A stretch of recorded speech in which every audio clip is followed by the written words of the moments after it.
শুরু করবো।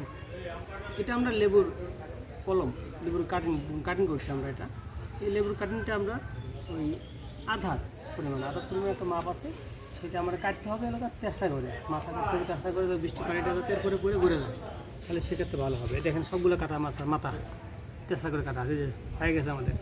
লেবুটা আমরা কাটিংও করতে পারি, গুটিও করতে পারি, আবার আমরা বাদামের চারার সাথে কলমও করতে পারি সাইন নিয়ে।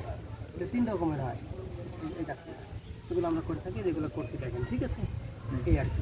আর নিচে কি সারটা দিয়েছেন? নিচে আমরা জৈব সার আর লোক মাটি দিয়ে শোধন করে নিচ্ছি আমরা। আর এই কারেন্ট যখন কাটছি, কারেন্টে তখন আমরা লোক 70% বিষের মধ্যে পানি গোলা, তারপর এই পানিটা আমরা মনে করেন যে মিক্স করে ওই কারেন্টে ভিজে তারপর আমরা এইগুলো। আচ্ছা, এটা কতদিন পরে হচ্ছে আপনার চারা উপযুক্ত হবে? এটা আপনি লাগানোর পরে 1 মাসের মধ্যে আমাদের চারা উপযোগী হবে। 1 মাসের মধ্যে আমরা কারেন্টে প্যাকেট করে নিতে পারি আমরা। ঠিক আছে। আচ্ছা, এটা যে বসাইছেন, এটা কি অ্যাঙ্গেল করে কত ডিগ্রি অ্যাঙ্গেলে বসাইছেন? এরকম বাঁকা সমস্যা নেই, ঘন করে বসাতে পারে, এটাও কোনো সমস্যা না।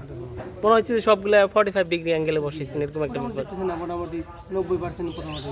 হ্যাঁ, সহজে এই পদ্ধতি কলম করেছে। এটা সহজ পদ্ধতি। আচ্ছা, ধন্যবাদ ভাই।